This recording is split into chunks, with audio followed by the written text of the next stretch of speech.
नमस्कार. नीलम्स रेसिपीमध्ये सर्व खवय्यांचं मनापासून स्वागत आहे. आपण हॉटेलमध्ये जेवायला जातो तेव्हा तंदुरी रोटी हमखास मागवतो. तर हॉटेलमध्ये मिळणारी ही तंदुरी रोटी आपण घरी तव्यावरच कशी बनवायची ते आज आपण पाहणार आहोत. त्यामुळे व्हिडिओ जराही स्किप न करता शेवटपर्यंत पूर्ण पहा.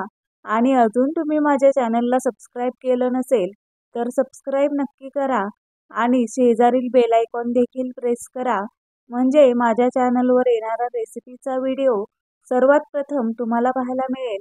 चला तर वेळ न घालवता लगेचच रेसिपीला सुरुवात करूया. सर्वात आधी आपण एका बाउलमध्ये हे 1 वाटी दूध टाकून घेऊया. लक्षात ठेवा, यासाठी दूध आपल्याला कोमट करून घ्यायचं आहे. दूध टाकून घेतलं की यामध्ये 4 चमचे दही टाकून घ्यायचं.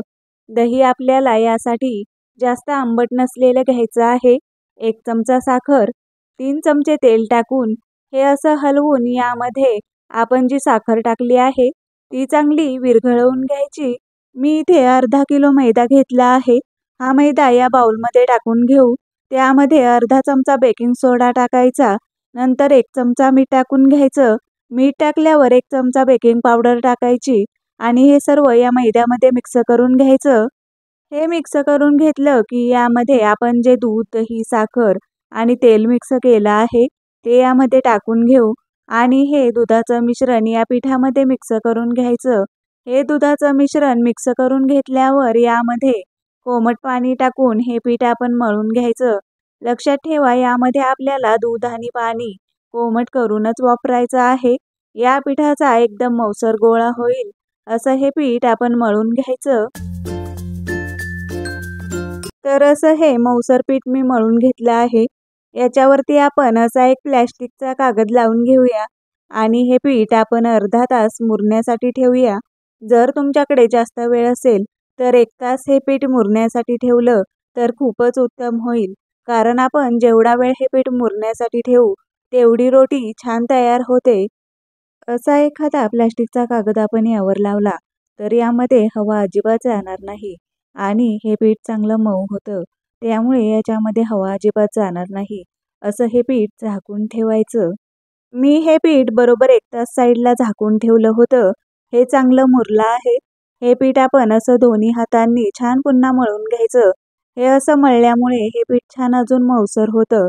आता या पिठामधलं थोडंसं पीठ घेऊन हे असं आतल्या साईडला मुडपून घ्यायचं, म्हणजे याची रोटी छान तयार होते.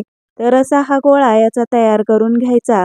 आता हा जो गोळा आहे तो पोळपाटावर घेऊन याची आपण रोटी लाटून घेऊया. ही रोटी लाटताना पलटून टाकून लाटायची नाही, तर फक्त एकाच साईडने लाटून घ्यायची. ही लाटताना जर पोळपाटाला चिकटत असेल तर थोडासा मैदा यावर टाकून तुम्ही ही लाटून घेऊ शकता. तर अशा प्रकारे मी ही रोटी ओव्हल शेपमध्ये लाटून घेतली आहे. तुम्हाला हवं तर तुम्ही ही गोल लाटून घेऊ शकता. हे लाटून घेतलं की याच्यावरती मी इथे कलोंजी घेतली आहे ती टाकून घेऊया. कलोंजी टाकणं ऑप्शनल आहे. तुमच्याकडे नसेल तर नाही टाकली तरीही चालेल. आता यावर कोथिंबीरीची पाने अशा प्रकारे टाकून घेऊया. कोथिंबीर तर सर्वांकडेच असते, ती तर तुम्ही टाकू शकता. कलोंजी आणि कोथिंबीर टाकल्यावर याच्यावर असं बेलनं फिरवून घ्यायचं. आता ही साईड पलटी करून घ्यायची आणि या साईडला पाणी लावून घ्यायचं, म्हणजे हे तव्यावर चांगलं चिकटतं.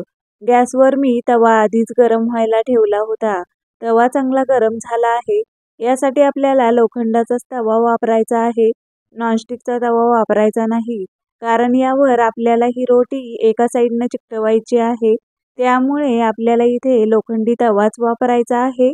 आता आपण ही रोटी तव्यावर टाकून घेऊ. पाणी लावलेला भाग आपल्याला खाली टाकायचा आहे. रोटीला वरून असे बबल्स आले की मग गॅसची फ्लेम थोडीशी वाढवायची आणि तवा उलटा करून ही रोटी अशी भाजून घ्यायची. लक्षात ठेवा, एका साईडने या रोटीला व्यवस्थित पाणी लावून घ्यायचं, म्हणजे ती अशी व्यवस्थित तव्याला चिकटली जाते आणि व्यवस्थित भाजता येते. तर आता ही रोटी छान भाजली आहे.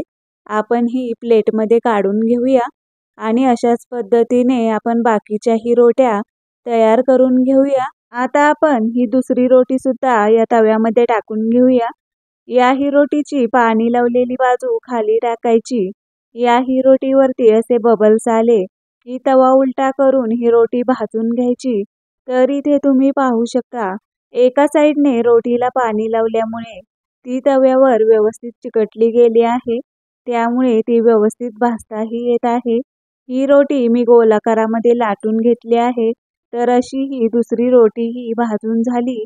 आपण ही सुद्धा प्लेटमध्ये काढून घेऊया. तर अशा प्रकारे आपल्या या तंदुरी रोट्या तयार आहेत. इथे तुम्ही पाहू शकता, ही रोटी पाठीमागच्या साईडनेही छान खरपूस भाजली आहे. या रोटीवर बटर किंवा तूप लावून घ्यायचं. ही रोटी तुम्ही तुमच्या आवडीच्या कोणत्याही भाजीसोबत खाऊ शकता. मस्तच लागते. तर तुम्ही एकदा ही रोटी नक्की बनवून बघा. मी खात्रीने सांगते तुम्हालाही या नक्कीच आवडतील. चला तर मग पुन्हा भेटूयात अशाच नवनवीन रेसिपींसोबत. तोपर्यंत मस्त खा आणि स्वस्त रहा.